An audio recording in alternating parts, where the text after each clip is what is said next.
Welcome to Manifested Publishers. Welcome, my dear learners, to our today's lesson. We are studying the impact of the partitioning of Africa. That is what we have been studying and learning from our previous lesson. In our previous lesson, we looked at the political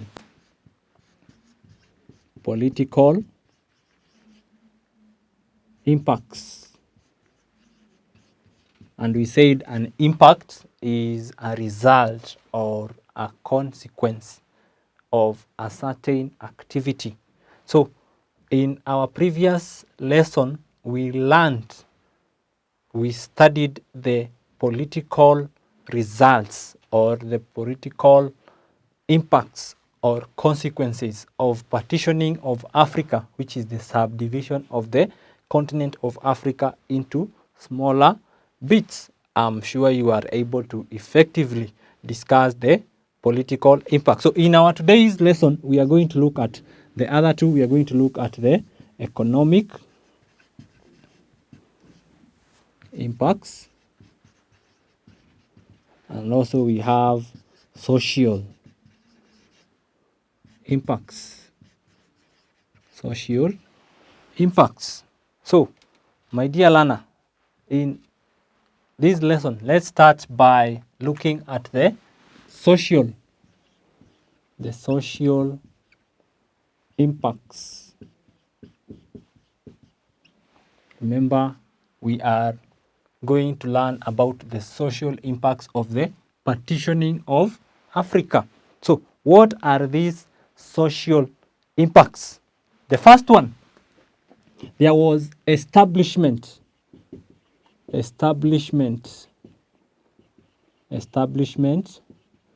of European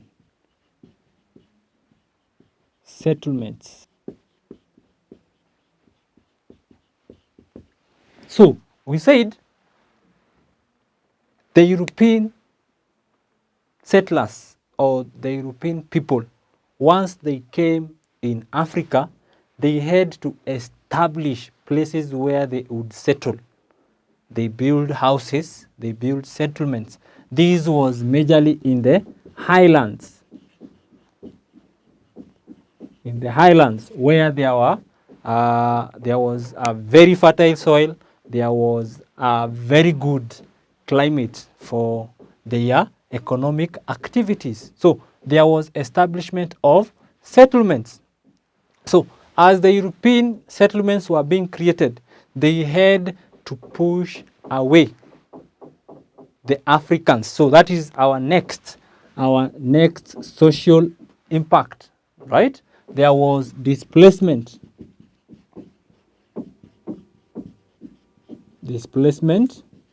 of Africans. So the Africans were confined into reserves.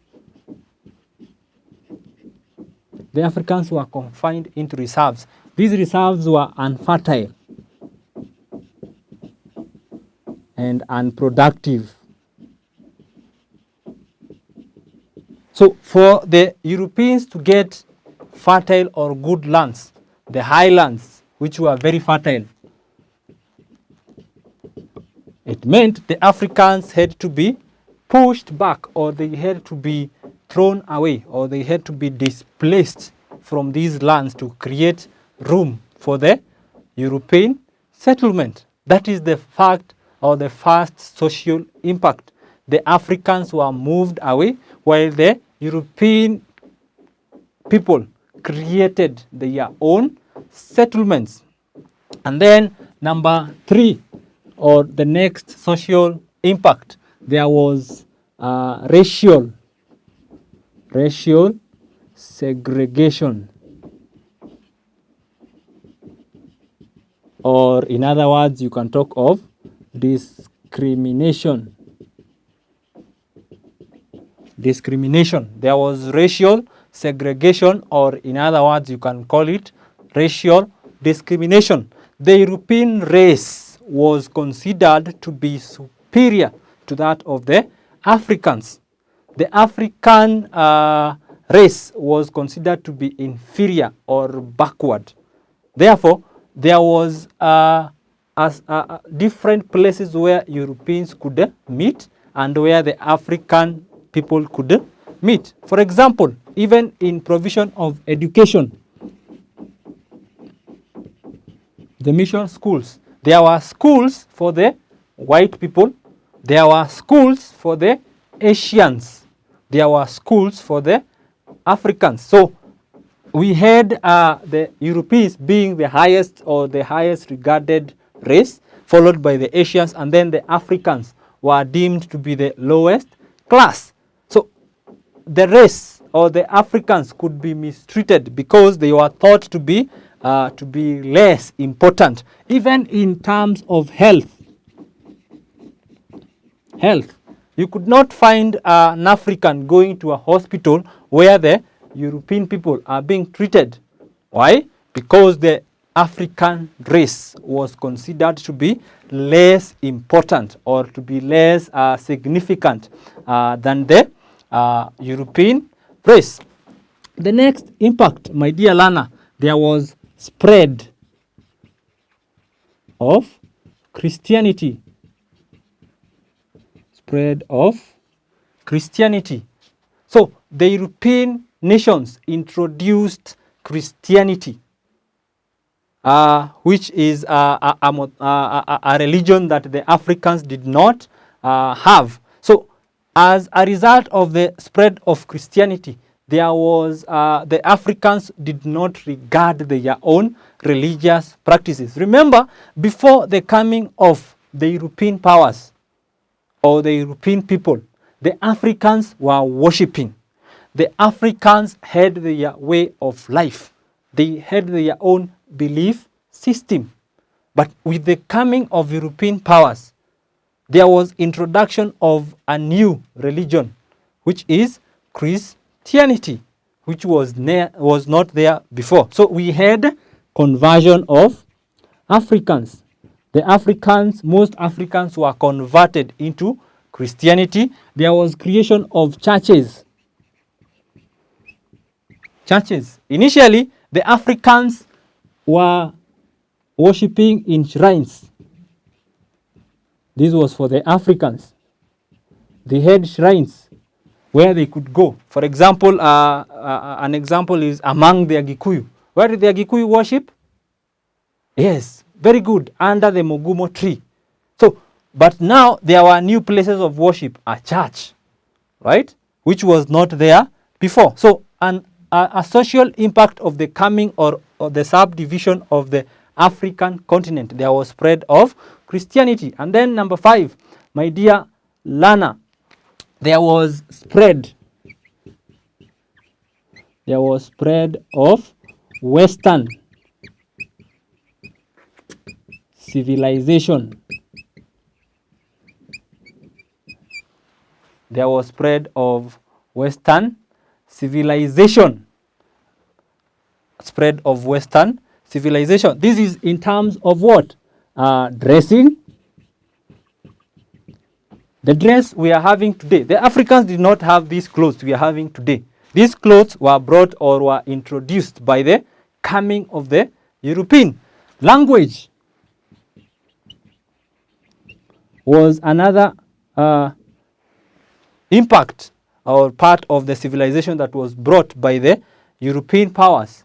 They had to introduce the language. For example, the British, where the British were occupying, there was introduction of the English language. Where the French occupied, there was the French language. So it was adopted in these societies. So the Africans had to adopt the civilization that was introduced by the Europeans. And then lastly, my dear learner, we look at there was undermining. There was undermining of the African culture. There was the undermining of the African culture. What the Africans held dear to themselves was done away with. how the Africans used to regard one another with respect. The elders could be respected by the young generation, was replaced by the European way of life. The European values were introduced into the African culture. How the Africans could pray was now replaced. An example, in prayer, the Africans could pray dancing, they could make prayers under trees.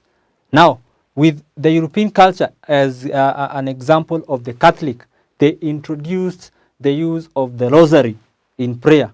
This was not a common thing among the Africans. Africans had a way of worshiping. They prayed through the ancestors, right? But now the Christians have brought a different way of religion or a different way of prayer. Now, one more, my dear Lana, before we look at the economic. Number 7, there was laws of life. Laws of life. A lot of lives were lost during the partitioning of Africa, because the Africans did not easily accept to give up their own territory to be occupied by the European powers. So the Africans fought or resisted. Some Africans resisted, and in the resistance, some of them were killed in war. Many of their lives, many of the African people were killed by the European powers as they took control of these territories in Africa. So let us look now at the economic. Let us look at the economic results. Economic results of the partitioning of Africa. What are the economic results of the partitioning of Africa? The first one, the traditional economic activities were disrupted. The traditional economic activities were disrupted. What were these economic activities that were practiced by the African communities? Pastoralism. The Africans, some African communities were pastoralist or nomadic communities. They moved from one place to the other. A very good example are the Maasai. So with the formation of new boundaries, their movement was restricted.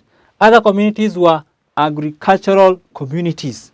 What they were planted or what they wanted to plant was now dictated or directed by the European powers. That is the first result of the partitioning of Africa. Number 2, Africa became a main source of raw materials.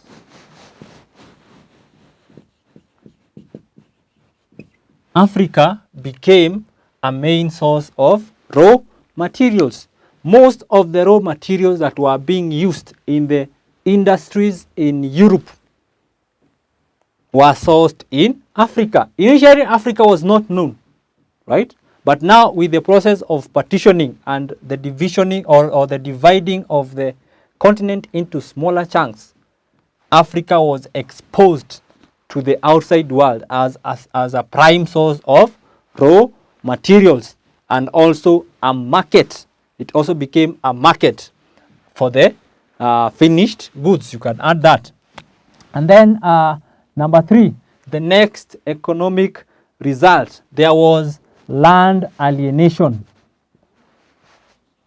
Alienation, or you can say loss of land. Alienation is loss. The African land was taken away for the European to take settlement or to establish their plantations. The European were having plantations. Plantations. They could have, what were they planting? They had cotton, they introduced tea, they had pyrethrum,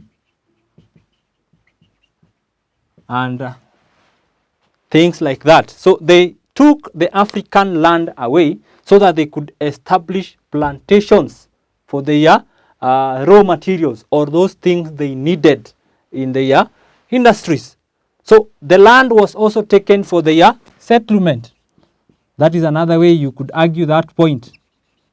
The African land was taken for settlement by the European powers. The European powers took the land for the Africans, or the land belonging to the Africans, so that they themselves, the Europeans, settle on it. Let us look at our second last economic impact. There was introduction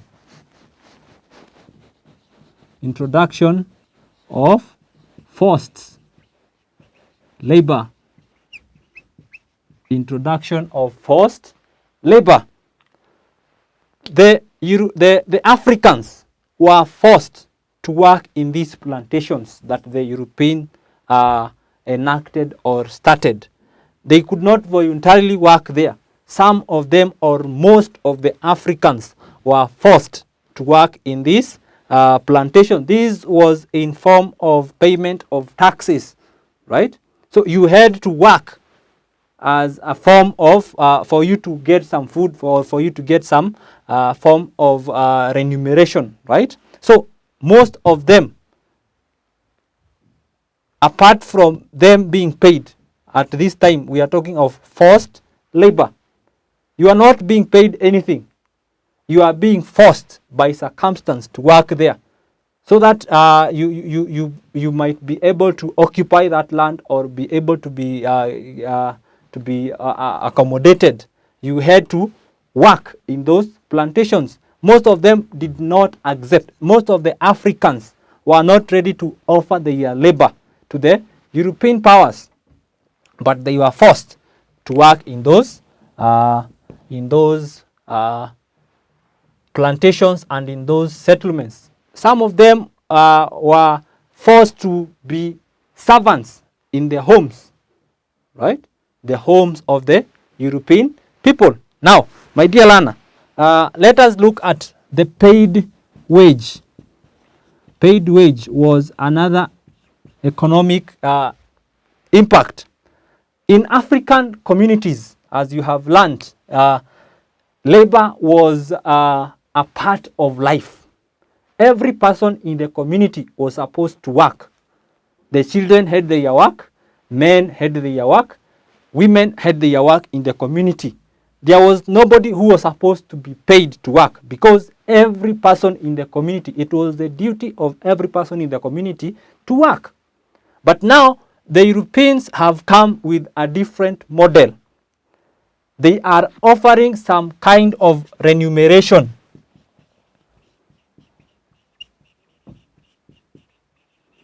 Remuneration of what we call payment. Remuneration, or what we call payment. You have to give some labor so that you are paid some amount, which was a concept that was unheard of in the African communities. So the wage market was introduced, or the wage concept was introduced, for you to offer your labor so that you are paid. So there became professional workers, right? So that you offer your labor and then you are paid for that labor. And then lastly, my dear Lana, the last economic result, we look at development. There was development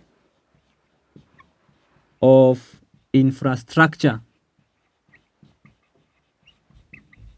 There was development of infrastructure. When we talk of infrastructure, we are talking of roads. The European powers had to develop roads, In other areas, we had railway. So where there were plantations, right, the European people created or made roads to ease the movement of raw materials. To ease the movement of raw materials and finished goods. So where are the raw materials going? They are being exported to the European nations. And then from the European nations, we have the finished goods that are supposed to be transported back into the interior. So it led to development of infrastructure. There were roads and railway that were created by these European powers to ease the movement of materials and finished goods, and also to ease the movement of administrators.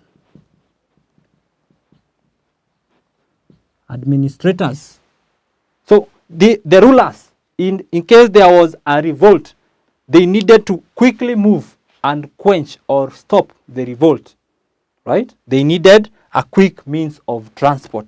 So they developed or they cleared land and made roads. So my dear learner, we have looked at the social and the economic results or impacts of the partitioning or subdivision of the African continent. So as we end our lesson today, I want you to attempt this question.